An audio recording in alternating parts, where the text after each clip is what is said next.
सभी मित्रों को राधे राधे। भगवान श्री कृष्ण की कृपा हमारे सभी मित्रों पर बनी रहे, यही हमारी मंगल कामना है। तो मित्रों, क्यों, कब और कैसे डूबी द्वारिका नगरी?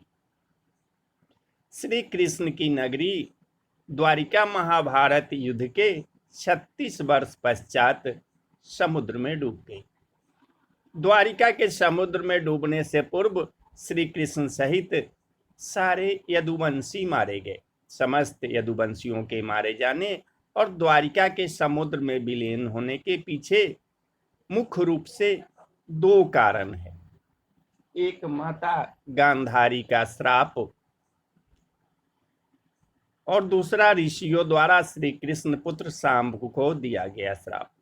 महाभारत युद्ध की समाप्ति के बाद जब युधिष्ठिर का राज तिलक हो रहा था, तब कौरवों की माता गांधारी ने महाभारत युद्ध के लिए श्री कृष्ण को दोषी ठहराते हुए श्राप दिया कि जिस प्रकार कौरवों के वंश का नाश हुआ है, ठीक उसी प्रकार यदुवंश का भी नाश होगा। महाभारत युद्ध के बाद जब 36वां वर्ष शुरू हुआ तो तरह तरह के अपशकुन होने लगे। एक दिन महर्षि विश्वामित्र, कनव, देवर्षि नारद आदि द्वारिका गए। वहां यादव कुल के कुछ नवयुवकों ने उनके साथ परिहास मजाक करने का सोचा। वे श्री कृष्ण के पुत्र शाम को स्त्री वेश में ऋषियों के पास ले गए और कहा कि ये स्त्री गर्भवती है, इसके गर्भ से क्या उत्पन्न होगा। ऋषियों ने जब देखा कि ये युवक हमारा अपमान कर रहे हैं तो क्रोधित होकर उन्होंने श्राप दे दिया कि श्री कृष्ण का यह पुत्र वृष्णि और अंधक वंशी पुरुषों का नाश करने के लिए एक लोहे का मूसल उत्पन्न करेगा, जिसके द्वारा तुम जैसे क्रूर और क्रोधी लोग अपने समस्त कुल का संहार करोगे। उस मूसल के प्रभाव से श्री कृष्ण और बलराम ही बच पाएंगे। श्री कृष्ण को जब यह बात पता चली तो उन्होंने कहा कि ये बात अवश्य सत्य होगी। मुनियों के श्राप के प्रभाव से दूसरे दिन ही शाम ने मूसल उत्पन्न किया। जब यह बात राजा उग्रसेन को पता चली तो उन्होंने उस मूसल को चुराकर समुद्र में डलवा दिया। उसके बाद राजा उग्रसेन और श्री कृष्ण ने नगर में घोषणा करवा दी कि आज से कोई भी वृष्णि और अंधक वंशी अपने घर में मदिरा तैयार नहीं करेगा। जो भी छिपकर मदिरा तैयार करेगा उसे मृत्युदंड दिया जाएगा। घोषणा सुनकर द्वारिका वासियों में मदिरा नहीं बनाने का निश्चय किया। जब श्री कृष्ण ने नगर में होते इन अपशकुनों को देखा तो उन्होंने सोचा कि कौरवों की माता गांधारी का श्राप सत्य होने का समय आ गया है। इन अपशकुनों को देखकर तथा पक्ष के 13वें दिन अमावस्या का संयोग जानकर श्री कृष्ण काल की अवस्था पर विचार करने लगे। उन्होंने देखा कि इस समय वैसा ही योग बन रहा है जैसा महाभारत के युद्ध के समय बना था। गांधारी के श्राप को सत्य करने के उद्देश्य से श्री कृष्ण ने यदुवंशियों को तीर्थ यात्रा करने की आज्ञा दी। श्री कृष्ण की आज्ञा से सभी राजवंशी समुद्र के तट पर प्रभास तीर्थ आकर निवास करने लगे। प्रभास तीर्थ में रहते हुए एक दिन जब अंधक और विष्णुवंशी आपस में बात कर रहे थे, तभी सात्यकी ने आवेश में आकर कृतवर्मा का उपहास और अनादर कर दिया। कृतवर्मा ने भी कुछ ऐसे शब्द कहे कि सात्यकी को क्रोध आ गया और उसने कृतवर्मा का वध कर दिया। यह देखकर अंधक वंशियों ने सात्यकी को घेर लिया और हमला कर दिया। सात्यकी को अकेला देख श्री कृष्ण के पुत्र प्रद्युम्न उसे बचाने दौड़े। सात्यकी और प्रद्युम्न अकेले ही अंधक वंशियों से भिड़ गए, परंतु संख्या में अधिक होने के कारण वे अंधक वंशियों को पराजित नहीं कर पाए और अंत में उनके हाथों मारे गए। अपने पुत्र और सात्यकी की मृत्यु से क्रोधित होकर श्री कृष्ण ने एक मुट्ठी एर का घास उखाड़ ली। हाथ में आते ही वह घास वज्र के समान भयंकर लोहे का मूसल बन गई। उस मूसल से श्री कृष्ण ने सभी का वध करने लगे। जो कोई भी वह घास उखाड़ता वह भयंकर मूसल में बदल जाती। ऐसा ऋषियों के श्राप के कारण हुआ था।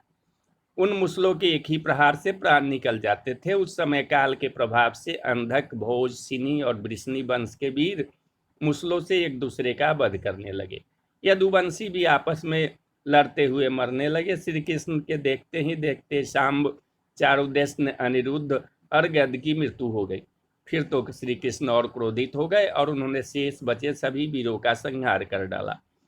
अंत में केवल दारुक, जो श्री कृष्ण के सारथी थे, वही बचे थे। श्री कृष्ण ने दारुक से कहा कि तुम तुरंत हस्तिनापुर जाओ और अर्जुन को पूरी घटना बताकर द्वारका ले आओ। दारुक ने ऐसा ही किया। इसके बाद श्री कृष्ण बलराम को उसी स्थान पर रहने का कहकर द्वारका लौट आए। द्वारका आकर श्री कृष्ण ने पूरी घटना अपने पिता वसुदेव जी को बता दी। यदुवंशियों ने संहार की बात जानकर उन्हें भी बहुत दुख हुआ। श्री कृष्ण ने वसुदेव जी से कहा कि आप अर्जुन के आने तक स्त्रियों की रक्षा कीजिए। इस समय बलराम जी वन में मेरी प्रतीक्षा कर रहे हैं, मैं उनसे मिलने जा रहा हूँ। जब श्री कृष्ण ने नगर में स्त्रियों का विलाप सुना तो उन्होंने सांत्वना देते हुए कहा कि शीघ्र ही अर्जुन द्वारका आने वाले हैं, वही तुम्हारी रक्षा करेंगे। ये कहकर श्री कृष्ण बलराम से मिलने चल पड़े। वन में जाकर श्री कृष्ण ने देखा कि बलराम जी समाधि में लीन है। देखते ही देखते उनके मुख से सफेद रंग का बहुत बड़ा सांप निकला और समुद्र की ओर चला गया। उस सांप के हजारों मस्तक थे। समुद्र ने स्वयं प्रकट होकर भगवान शेषनाग का स्वागत किया।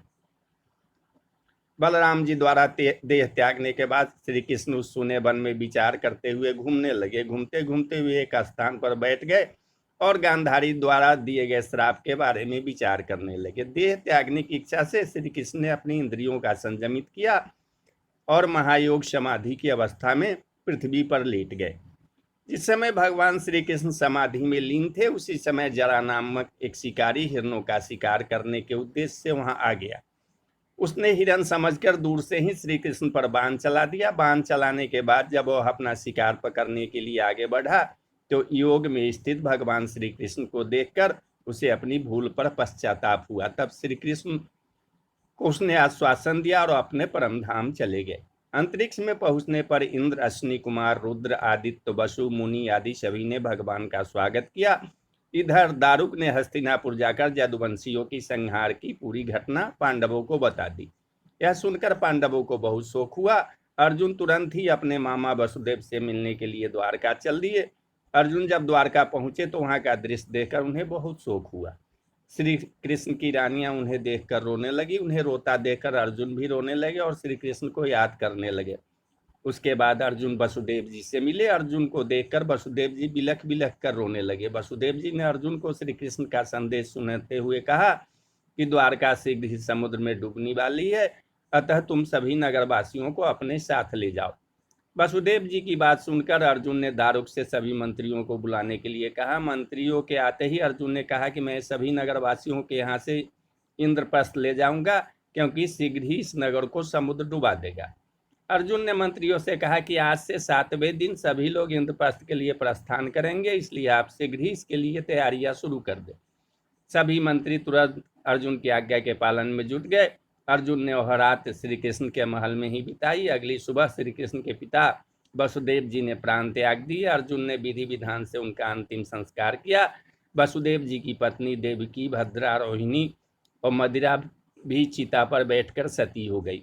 इसके बाद अर्जुन ने प्रभास तीर्थ में मारे गए समस्त यदुवंशियों का भी अंतिम संस्कार किया।